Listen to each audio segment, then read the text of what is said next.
Well, hello and welcome to the fabulous show. I'm this week's host, Joy Willett, and we've got an amazing show to give to all of you. It's called The Sounds of Healing in These Silent Nights. So, are you ready? Let's talk.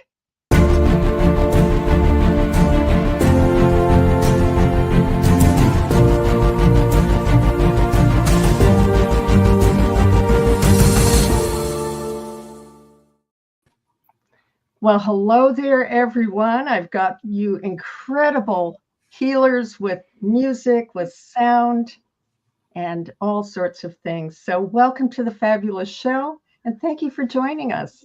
What I'd like to do right now is I'm going to go around and ask you just to say who you are and where you're beaming in from. Okay, Bob, let's start with you. Sure. Hello, everybody. My name is Bob Hemenger, and I am coming to you from Pagosa Springs, Colorado, which is kind of in the southwest part of the state. Glad to be here. Well, glad to have you here too, Bob. Thank you. Peter, what say you, sir? Hey, it's good to be here with everybody. Coming from the southwest as well, down in the Red Rock country of Sedona, Arizona. Wonderful, wonderful. Steve? Hi, welcome everybody. Glad to be here. I'm also coming from the Southwest, from Durango, Colorado. So we got a whole Southwest crew. We sure do. My goodness sakes. So pleased and blessed to have you all here. So this is a show about healing with sound. And I think it's so special because we're in these holy days, this Christmas season, the season of light, love, and especially hope, right? So let's have one of you come on. I'm going to share a video and let's see what we're going to have to say about this. Hello, my name is Bob Hemenger. I am coming to you from Pagosa Springs, Colorado. And what an honor it is to be here today. Thank you so much, Joy, for inviting me to be a part of this circle and this event. I know there's some wonderful people listening and folks with really good vibrations. And that's what this is all about. Sound, healing, good vibrations. It all goes together. Throw in music, which just happens to be the way that I express these vibrations. That's everything right there. As a musician, the last 20 years or so, I've really been focused on this concept that music is a healing art, and diving deep into how can I be more of a facilitator for that to happen. You look at a musician like Carlos Santana or somebody who can bend one guitar note and literally 10,000 people can feel it. They might be healed, they might feel joy, sadness, happiness, anything. All of that is vibration. We're going to have some fun talking about it today.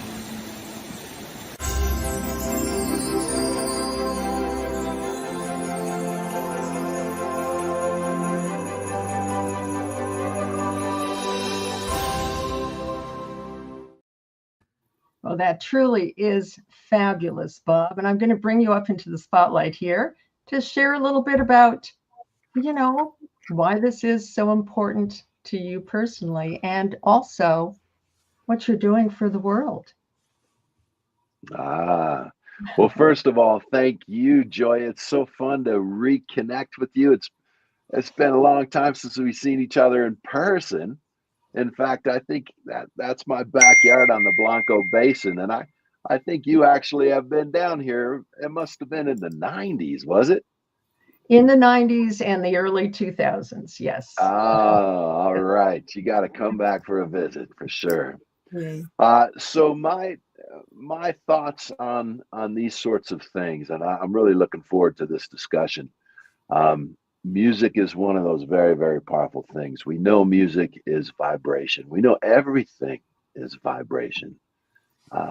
It all is. We've got this frequency our ears can hear, 20 hertz to 20,000 hertz. But there is sound on either side of that. And if you keep going up, that sound vibration turns into visual, it turns into colors, it turns into all kinds of things. And so truly vibration is where it's at. My mode of expressing has been music. When I first started playing, primarily a saxophone player and a vocalist. When I first started playing music and, playing the clubs, doing all that stuff, I didn't picture it as a healing art. And I've been really fortunate the last 2 decades to work with a man who many of the things I'm going to speak about, we teach, and I've learned from him as well. His name is Victor Wooten. He's got 5 Grammys. Not only is an incredible bassist, but amazing human being. And we have a retreat center that we do and work with musicians from all over the world. So I need to give a shout out to one of my teachers for sure on this. But using these vibrations, using this, becoming somebody that it comes through and goes out is where the magic truly is. I do believe a great musician doesn't play music. Music plays them. So how do you get to that place where it is just coming through? You have very little to do with it. And you throw some intention behind that, like my example of Carlos Santana, hitting a note and bending it, and everybody feeling that with intention behind what you're doing, it just seems to go right out. And I'm still on the journey of discovering these things and unraveling it. And I just know that music is one of the most powerful things we have right now. Our country and perhaps our world seems so divided, yet we're really not. And music reminds us that we're all together. There isn't this separate thing. When you play music, whether it's the harp or anything else, it brings people together. It doesn't matter who you voted for president. It doesn't matter if you're rich or poor. It doesn't matter what color you are or race, any of those things. For a couple hours, you forget about all those things. And that music takes you to a place. So what a wonderful gift to be able to share those kinds of things. And like I said, I'm just walking along on the journey, and I'm looking forward to learning from all of you today. Oh my gosh, that is amazing. And yes, the comments coming through here, we have people watching live, sometimes many different, globally watching live here, and there will be replays too. That I love that, Bob, that you don't play music, music plays you. And I'm sure our other beautiful guests here today will also feel that it's like, you're almost like channeling something, right? Yes. Yeah. And you're doing, I've heard you play your sax and like jazz, and you've been on a lot of stages, very big stages, and watching the people just get into such joy and happiness and movement. It does something to our bodies, doesn't it? It really does. And in fact, I don't know if I learned this recently, that a lot of cultures, indigenous cultures, didn't have a separate word for music and dance or movement. It all was the same thing, because music gets you moving. Wow. Okay. Well, I've got to play this.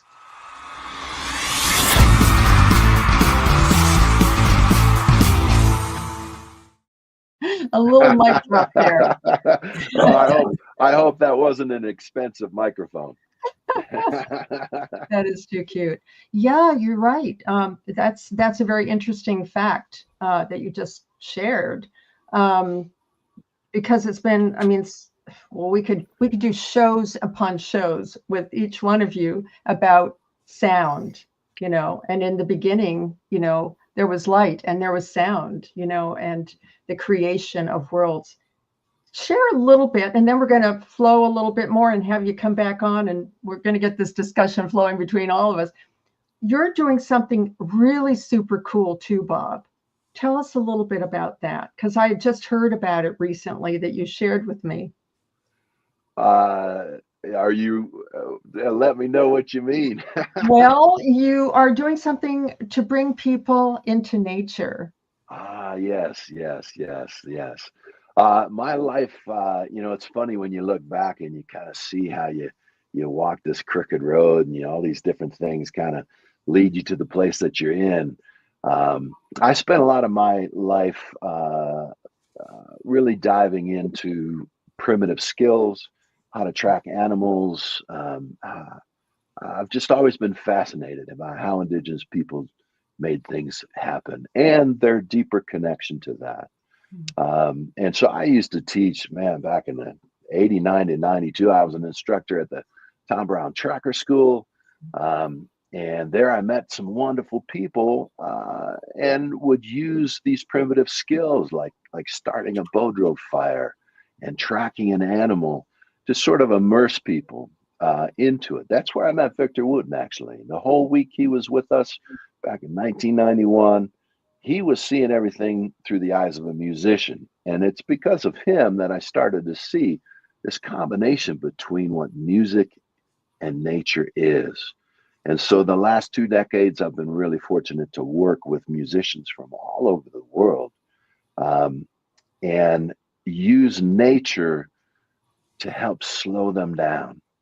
We come from nature. Nowadays, we feel so far removed from it, but we all know in its purest form, that is who we are. That is the place that we really come from. It's a different pace than the pace we have today. And that's why it feels so good to get out in nature and slow down. So we use all kinds of interesting wilderness situations to help people to slow down and to start to feel.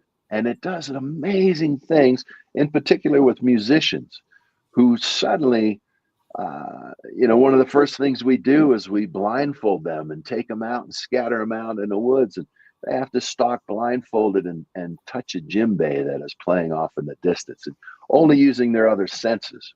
And that teaches you so much and opens you up and slows you down. And when you do that, the music just starts flowing that much easier.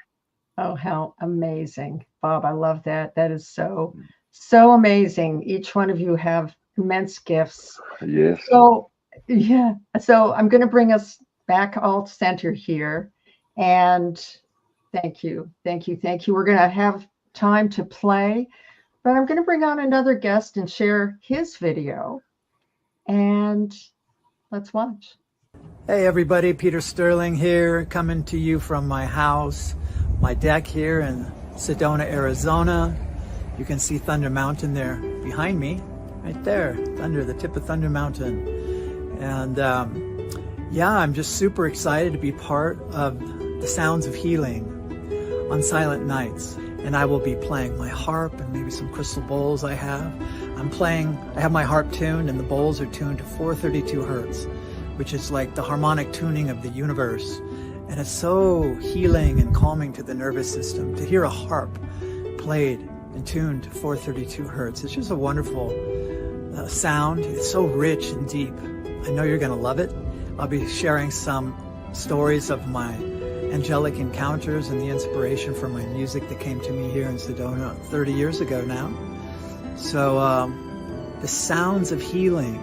We have lots to share with you. Take care, God bless, and happy holidays.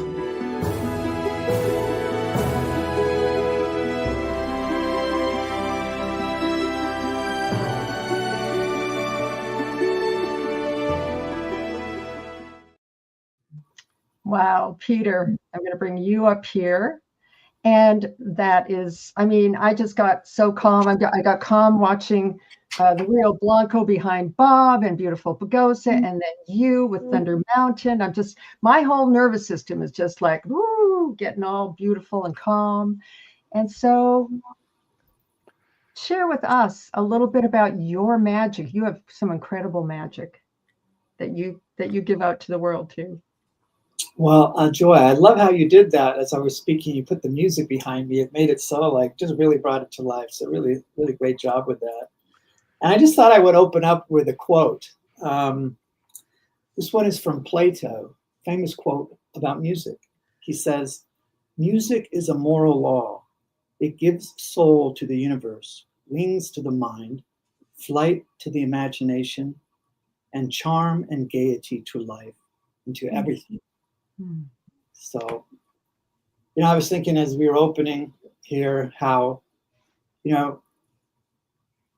so many of the stories of creation found all over the world, like even in the Bible, for instance, in the book of Genesis, right? Beginning was the word was spoken, and that from that manifested all of creation.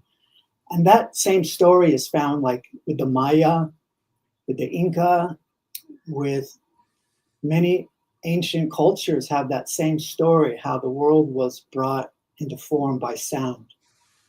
And like even the Aboriginals of Australia, they have the song lines that they travel and walk, and they play the didgeridoo, and they do their 50,000-year-old continuous culture.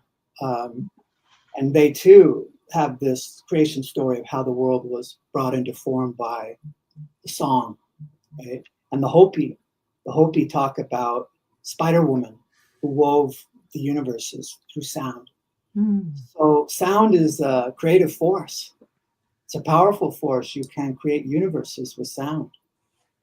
On the higher dimensions, what was shown to me, like in the higher celestial spheres, like where the angels are, the beings of light, they are singing joyous refrains of the most incredible harmonic sounds that reverberate throughout eternity and all the universe. That was shown to me. So that's my orientation with the harp. I got my harps here with me, one behind. And it all started for me 30 years ago. This is my 30th anniversary this year of when I began to play the harp and released my first recording 30 years ago called Harp Magic. And so when I came here 30 years ago, I came from Colorado. I lived 10 years in Colorado. I lived in Aspen for 10 years and had a great life. I worked with John Denver, the singer, and famous, right? We all know John Denver. And I ended up meeting him and working with him at the Windstar Foundation, which was an incredible learning facility and community that he created. But I had a great life, but then there was something else for me. And through synchronicity and spirit-led, I was guided to come to Sedona.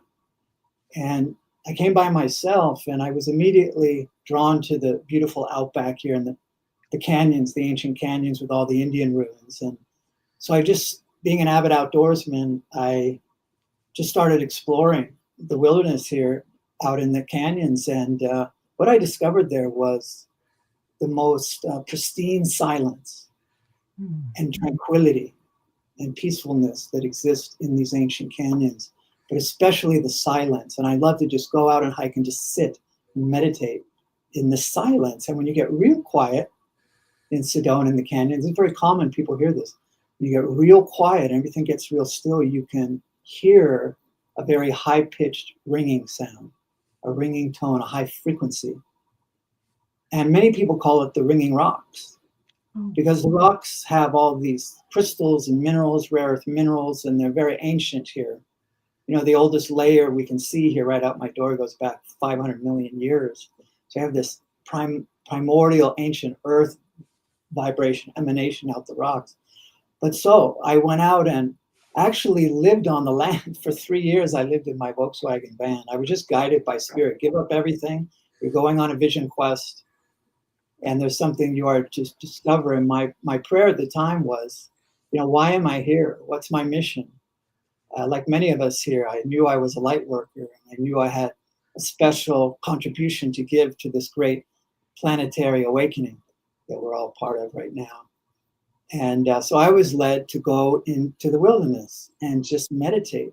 So I gave up all my possessions for the most part, and I just lived very simply. But it allowed me to immerse myself in this wilderness here and into the silence. And so I kind of disappeared from my family. This was in the early 90s, before computers, before cell phones. So at that time, all I had was a P.O. box and a 1-800 voicemail. So I would just disappear. And I just slip out into the canyons, live in my van, and just practice my yoga, my breathing, my energy work, clearing myself, working with crystals, everything to raise my vibration. I had to do a lot of clearing, a lot of emotional clearing on myself, and just become very empty. That's how I've just let go of it all and become totally here in the now, in the 0 point of the here and now, right? And just going into that pristine state. So it was from that state where I just dropped into some really profound, deep, meditative, I would call them samadhi. In yoga, you call it samadhi. And there's different levels of samadhi. So my chakras started to, I cleared myself, my nervous system. I did a lot of work on my nervous system, but then I began to vibrate higher. New energy was coming in, new vibrations. And my chakra system started to get activated, right? And then started to become more harmonically tuned, like we're an instrument. The body temple is an instrument. We're energy and energy centers. So it all began to become very clear. And then my third eye opened and my crown chakra opened, very much like a Kundalini experience. And through my meditation, I was able to go out the top of my head and go up the central pillar of light with my I am presence, right? And go up and connect with my higher self, my divine self, or my I am presence, right? Into my rainbow body of light. I saw it all very, very clearly. And I actually wrote a book about this called Hearing the Angels Sing. But it was by going up, and then I saw the golden light, and I heard the glorious sound of the angels. And it was the most beautiful sound I have ever heard in my life. My whole body began to tremble, and tears spontaneously flowed from my eyes. And then, in a long story short, out of the golden light appeared a group of angelic beings that appeared to me, and to my astonishment. And over time, we developed a telepathic communication. We could hear each other. I could hear them speaking to me, and they could hear me. And so they took me on these incredible interplane journeys. Ultimately, they revealed to me that my mission was to play the harp and to channel this heavenly sound that I was hearing of the angelic choirs and the celestial music, and bring it to earth through the harp at this time of the dawning of the golden age. Because the harp has a harmonic quality to the sound that is unlike any instrument. Sometimes you'll say people with their guitar, oh, it kind of sounds harp-like, there's a quality to the harp that no other instrument has. And that's why it was found as a sacred instrument all over the world in many, many of the ancient cultures, right? From ancient Greece to Egypt, through the British Isles. Merlin played the harp. He could command the elements and create fairy magic with the harp.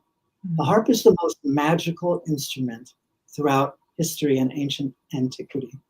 And there is stories that even Jesus himself played the harp, because back in those days, the harp was a very popular instrument in Israel. So that has been my life's work, is to be a channel for that heavenly sound. And that's what I've been doing for 30 years. I just released my 17th album of instrumental harp music, and it's been an amazing journey. I'm getting ready to perform tonight here in Sedona. I have a special full moon concert tonight at the Mary Fisher Theater. It's an evening of harp magic. It's my one-man show. And I'm excited about that. We had it in the small theater first, but I sold it out, so they moved me into the big theater now. So I have a nice, pretty big audience coming to see me. And I just get on stage and I just drop in and I just let the music play through me. And the harp, as I said, is tuned to 432 now. I mentioned 432, many of us know about it now. It's like this harmonic tuning of the universe. And actually, concert pitch before 1858, I believe, was symphonies were tuned to A432, but then through a change, they changed the concert pitch to A440, and which many people feel is a more disharmonic kind of tuning. And now that I'm exclusively playing in 432, I'm just realizing the incredible healing power of this tuning. So tonight will be a concert of harp magic in 432. So I'm looking forward to that. This is amazing, Peter. And I was blessed also to hear you I think you might have come to Pagosa Springs when I was living there in the late 90s, and I got to hear you and watch you play. I don't know if you even remember that or know that, but I was able to meet you and hear your magic. And what I'd like to do, because I know you're ready to play, what I'd like to do is bring on Steve and have him share. And then whoever is wanting to play, I will invite you to play some music for us. And then we'll have a little discussion between the three of you, because all of you are so, you're healers with sound in your own ways and in your own reaches. And I personally, I'm feeling collaboration with the three of you at some point, because you have this beautiful sacred journey to help and to serve others. So Peter, I'm going to have Steve come on in a moment, and then we're going to have you come back. Well, you're going to be part of this, and then we'll have you play. Is that all right with you? Absolutely. Okay, awesome. So I'm going to bring Steve up here, and I'm going to play your video, Steve, too, because I want everyone to be able to hear and experience each of you. And then we're going to have this dance, because with music, we dance, right? Hello, my name is Steve Amorio Wilson, and I'm coming to you from Southwest Colorado in the Four Corners region, Durango, Colorado, where I'm a sound healer, a psychologist, a longtime Zen practitioner, and co-founder of the Sacred Mountain Mystery School, where we take people through an embodied experience of the great mysteries. I got into sound healing because in Zen, we perform lots of ceremonies. Very elaborate soundscapes are created, and they create a powerful environment to really hone our intention and really form a powerful group cohesion. So over time, in going to music festivals and going to ceremonies where music is a deep part of the experience, it's just been a natural evolution to use my instruments to create the sacred space for transformation. Now, sound healing is so powerful because sound is vibration in space, not just in the air, but also vibrating all the objects within the soundscape, including our soft tissues and bones. In sound healing, the vibrations of tuned and deeply resonant instruments induce very positive brainwave states, the alpha and theta states that long-time meditators penetrate and radiate, and this does this in a natural and quick way through resonance. So I'm really excited to share with you my thoughts and experiences with the healing power of sound.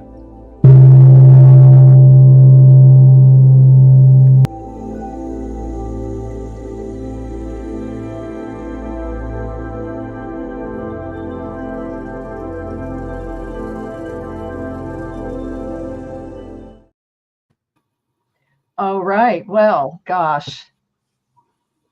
Well, Steve, hello. welcome, welcome, welcome. And again, all of you are amazing healers. Tell us a little bit about or what your passion is, and why the bowls, why the gong for you? Yeah, well, I love music, as you know, most people do, and music is medicine, right? And everything is vibration. And I got into the sound healing with gongs and bowls, probably mostly because I've done a lot of Zen practice, and we do these elaborate ceremonies. And I've often been the chant leader, and I'm ringing the bells and hitting the gongs. And then I'm also a psychologist, so I love working with people and working on healing. I love the feeling when you're with somebody and they work through something and you feel like they've healed them. And there's just something very powerful about sound and music and how the vibration, we tune by playing these sound instruments, we harmonize people's bodies and minds to the tune of whatever positive influence the sound has. So the vibration, vibrates through the air, and then it vibrates through our body. And when I'm doing sound healing, it's really great. People just go into a deep state of alpha waves, which are really relaxing state of mind. and theta waves, which is even a deeper state, kind of like when you're on the cusp of sleep. And when I end a sound bath, it's really funny. Nobody gets up usually. They're usually just out. They've been in some dreamscape or some place that heals their body physically, heals their mind, relaxes their body. When the body gets really relaxed, then the vibrations can penetrate deeply into the body, penetrate into the chakras. I love this conversation we're having because music has always been a part of ritual and ceremony, everywhere. And talking about indigenous people, in the beginning, like we said, in the beginning it was the word, but before the word, there was sound and there was music. Imagine how we communicated with each other before we turned it into words. We would make sounds of a certain pitch and a certain type, and that's how we communicate. And people, indigenous cultures, they're often doing work to music. There's a tribe in Africa, I can't quite remember the name, but they do all their work with music. They're all singing together as they do their daily activities. And, music is just so powerful. I can't wait to get into the conversation with these guys about it. I love talking about indigenous cultures and getting out in nature, because nature heals us. Sometimes now that I've gotten into the vibration, I can just feel in my body how everything is vibration. And sometimes you can just tune into that with your energy body and your physical body, and everything, the vibration kind of extends out beyond your body into the air around you. And it's just, it's just so powerful.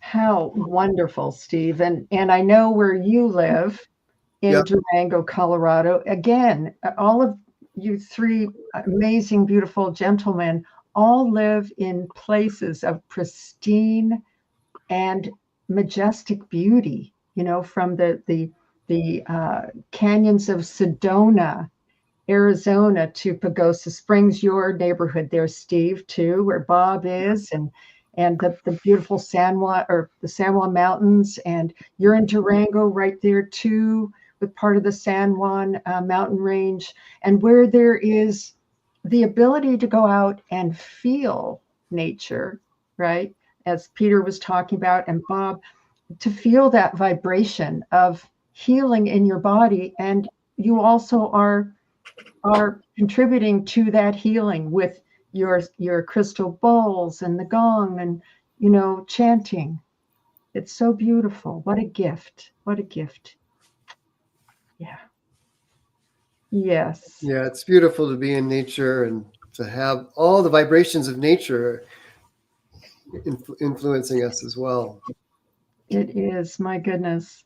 Well, I'm going to bring us all together here as a group for a little bit, and I'll move you around. And let's piggyback a little bit. Let's piggyback a little bit and flow. So what say you, Bob, sitting there? What say you about all of this conversation about sound and creation and the earth and indigenous people and where we're going now? How about where are we all going now? And how important is each of your craft to the healing and the beautiful energy for this planet right now during these incredible times? They are incredible times. And it's really wonderful to connect with all of you. And enjoy, you're by the ocean. That is a wilderness. That is a vibration. That's a place. I actually miss the ocean. So wherever we are, there is nature around us, and we can connect. And being able to use music and nature and that combination, I'm sure with both Peter and Steve and you, Joy, as well, and the work that you do, it's very important to tune yourself and to slow down. And for me, that's nature. That does it better than anything. I can go and just, and there it is, that I can stabilize myself, my energy, clear that, connect with something that's so much bigger than I am. And melody as well and music. I mean, there's music in nature. I firmly believe, like a lot of indigenous cultures, that as we were speaking, whether it was words or it started really as sound and singing, that it's the birds that taught us about melody, that we learned how to sing from the wingets, that they taught us about melody. And I've been having fun writing music around bird songs and like co-writing music with birds. There's melodies in all of these things. There's even melodies in the way we speak. So ultimately for me, you start seeing music everywhere. There's no place that it doesn't exist. And you can also see nature in all places. Even in the middle of the city, you can see nature happening, whether it's a bird flying by or a tree in the park or anything. It's all around, and it certainly is one of the best things to do during these times to connect, because that's where we came from. That's the place we came from. I think that connection is what is going to help us navigate these future times and come into our own space and our collective space as well. Absolutely. Thank you, Bob. Absolutely. Peter, thank you, Bob. And Peter, what say you? What say you? Well, I just want to tell these guys that I've spent a lot of time in Pagosa and Durango. I go up to Durango quite a bit these days because my son and I go up there in the summer to the mountain bike park, and we ski in the winter. So we're getting ready soon to head up for some skiing up there. And Pagosa, of course, the hot springs, many, many beautiful moments over the years, soaking in the healing waters there. And you were talking about the sounds of nature. Yeah, this is, as I was explaining, how as I was sitting in nature, in the canyon, in the silence, in the bird song, and the sound of the fluttering of the leaves and the wind and the trickling streams, and the sound of nature created the sound of harmony. That was the most beautiful sound when I was in this rarefied state. And I was told, like, when I heard this glorious music, that I was told by the angels that in ancient times, this sound was called like the sound of creation. And that all the beings on the planet heard this glorious sound. But then, when we fell from grace and went down from the higher frequencies and came down into density, we lost touch with that. But what I have been shown is that because of the times we're living in and the shifting in the energies with the process of ascension that is going on, that the vibrations are raising, right? So like the planetary vibration, the Schumann resonance is raising, and the magnetic field of the Earth is weakening. So like we're being infused with supercharged particles from the sun because the sun is going off the sunspots. So we're constantly being, bombarded by supercharged particles of light. And there is this increasing in the vibration now, but the veils are thinning. So more and more people are tuning into this inner light and inner sound. This is the guidepost for us now through these very chaotic and confusing times for people. Like we go out in the world and we're being bombarded by all of this media stuff coming at us and all these talking heads, and everybody's got a different perspective of what's unfolding. And it can be overwhelming for a lot of people. A lot of people just have to turn it off. It's just too much, all the political stuff and what's going on in the world is crazy. And so the solution is not there. The solution is within. So I've always been a guide to lead people to the inner light, the inner light. And that's the portal, right? I love that, Peter. And Peter, what I'm going to ask you before we get to Steve to share his, I'm going to have you play maybe for a minute, just because our time is, but play some of your magical strings there, and then we'll get to Steve also to hear his thoughts about these times and how we can assist our fellow human beings and the planet together. Thank you, Peter. Absolutely. Peter is going to play, and if we need to mute ourselves, we will to help with the sound. And so let's see. Yeah. Enjoy a little harp magic in 432.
Thank you.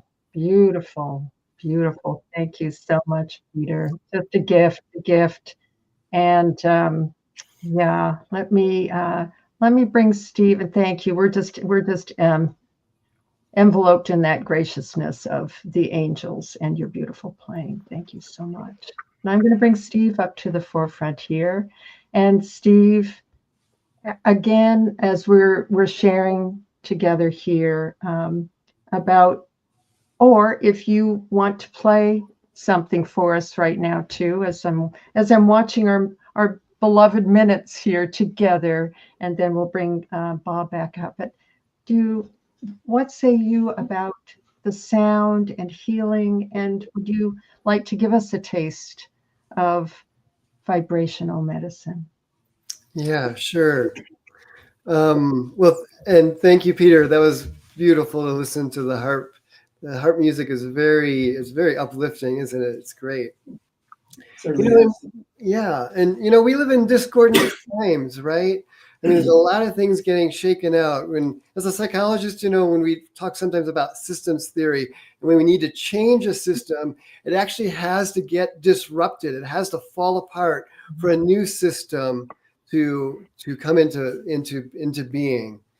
And I think there's nothing better than sound healing and music right now to help us harmonize our bodies and our minds, and harmonize with the planet and all the beings on the planet, to harmonize and make that new kind of what we would call a strange attractor, to make the new system that we're all ascending to.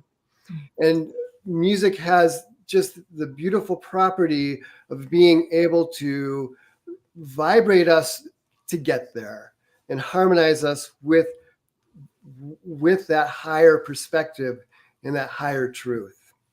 Absolutely agree. And I just want to interject that somebody in the chat didn't know about Jesus playing the harp. Well, we probably heard about David, King of Israel. He played the harp. Remember he slayed Goliath, right? David and Goliath. And then he was in the desert. He had to go to the desert too. Well, before David, before he went to the desert, he played the lyre harp, right? And then he was brought into the kingdom to play for King Saul on his lyre, and he would go into trance and sing these heavenly tones, which became the Psalms of the Bible, right? And it was only David's harp playing and singing that would calm King Saul's melancholy. He was depressed. But then people fell in love with him, especially Saul's daughter. So he was banished to the desert. But then he came back, and then he slayed Goliath, one shot, and hit him right and he dropped, right? And he ascended to be the king. And then he played his harp in the kingdom for 40 years. He reigned, and it was a kingdom of peace and prosperity. And King David, you see all these pictures when he was an old man sitting at his harp playing for the whole kingdom. And it was his harp music that brought peace to the kingdom.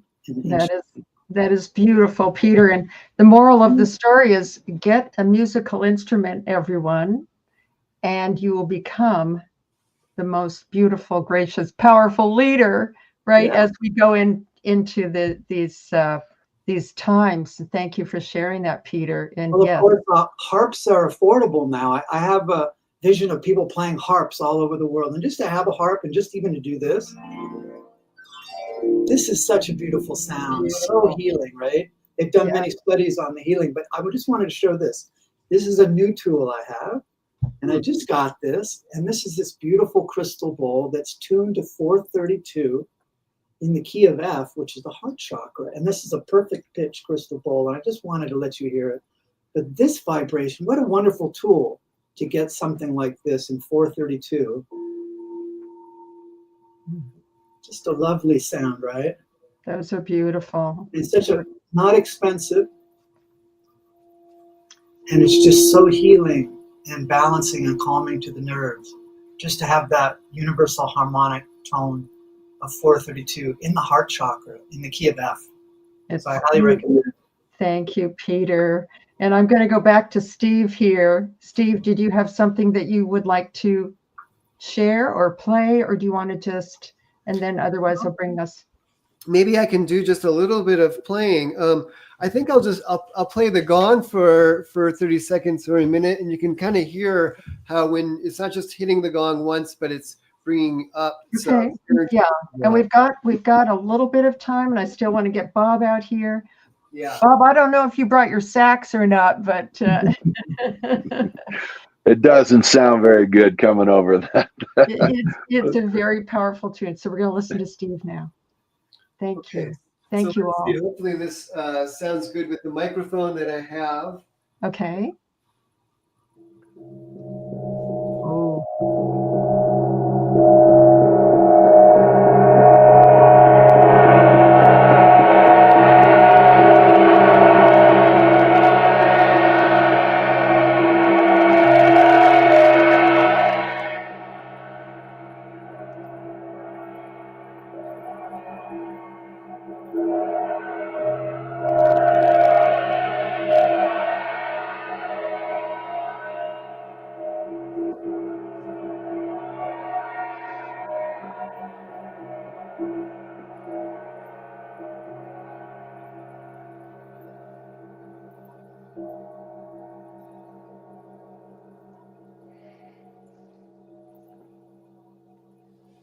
Wow. I hope that sounded okay with the microphone. It came through fairly well. It's powerful, my goodness sakes, isn't it?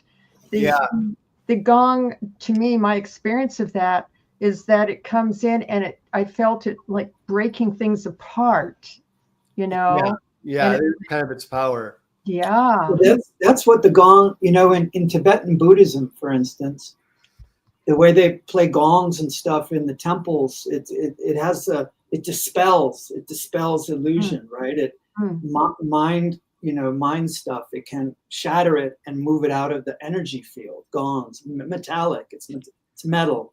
It has this quality to be able to do that. Even like I use, takes everything out and clears out. I use the air, clears out the vibration.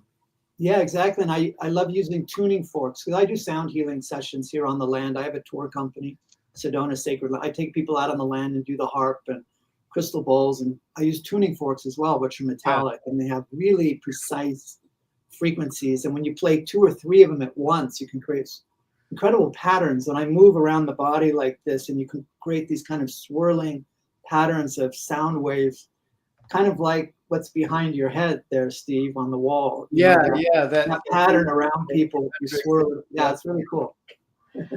Well, I'm going to bring up, thank you, Steve and Peter. I'm going to bring up, oh, wait a minute, I can't do that until I change the view, right?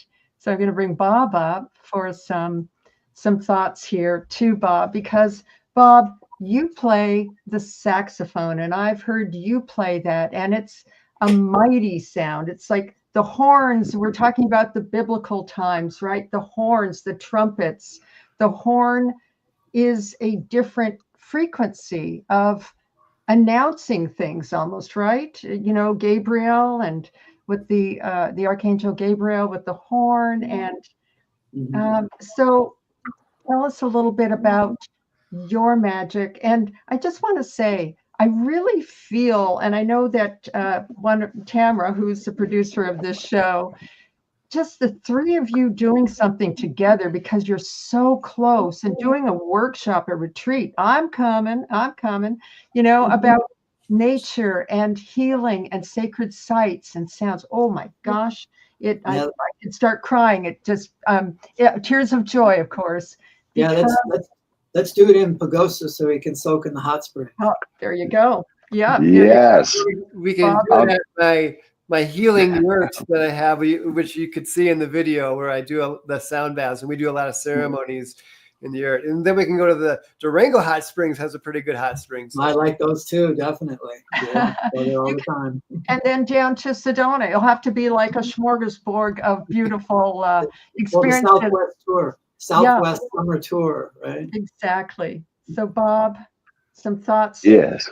From you, hearing all of this, and I know you're not sharing your gift, but we have your horn and how you play it and the resonance and the heart that comes through that, the emotion. It's a different kind of vibration and feeling than, say, the beautiful harp that Peter is bringing through the angels, and the gong and the bowls that Steve is doing, that vibrational feeling, and the saxophone has a different, and we've only just got about a minute or so, and then we'll start to wrap it. Well, I just want to say the sax is a lot more sexy than the harp. The sax has that sexy power. Come on, it's played. There you go. Right? Yeah. Yeah, but it wasn't around during biblical times, so no. I don't know. Here's the thing to keep in mind. And for me, I play a lot of tenor saxophone, and it's very similar. It's like a cello. It's in the range of the human voice. And when you mention about going out and maybe learning an instrument and doing those things, don't forget that we have this voice. That is an instrument. In fact, it's one of the easiest ones to carry around to a gig. But develop your voice. Use that as a way to express these things. Right now, those harps and those gongs and my saxophone sitting in the case over there, they're not making any sound. They're tools. They're ways to bring sound forth. And so if we remember that is really the music, the sound comes from us. It's like a great writer doesn't, it's not the pen or nowadays a keyboard that is writing that amazing novel or telling that story. It's the person. Same thing with music. Those are the tools, whether it's a saxophone or a harp or anything, a trumpet, doesn't matter. Those are the things that we express this thing that we have to share. I love that. I love that, Bob. It's perfect. And thank you. And I'm going to play our last guest who was not able to be here, and he uses his voice for chanting and for singing and healing. I'm just going to play his video quickly, and then we're going to have to say aloha. But this is Michel Pascal. I was disciple of the Tibetan master Shepa Dorje Rinpoche, also living in a monastery in Nepal. Of course, everyone we know in every spiritualities that any calming sound, a bowl, a gong, a flute, can help the mind and the body. And of course, in any research in neuroscience since 50 years, we prove this evidence. But from a monastic perspective, the question is deeper than that. The benefit of any sound bath, any meditation or Reiki class depends on the calming mind of the teacher. Because through the bowls, through the gong, we share our energy.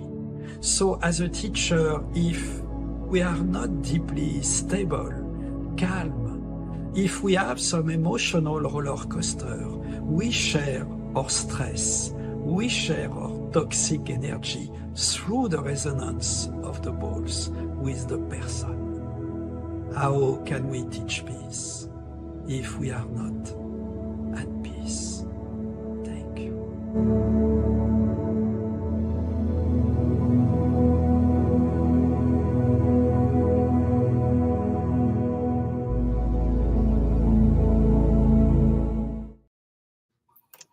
Such a beautiful message from our wonderful brother, Michel, who again is helping to heal the world in his spheres. And he's out of Malibu these days by the ocean. So we have, and I'm by the ocean here, the Pacific. And so, yes, I mean, again, like you were saying, Bob, we carry our voice, we carry this vehicle, we can carry anywhere. And then also, as we play, as you know, as Peter is playing his incredible harp music for decades, and Steve, you doing the beautiful sound healings, vibrational healings for people to clear them, to dispel that, which just to let go. And Bob, you bringing in the beautiful melodies of the saxophone to stir people's hearts.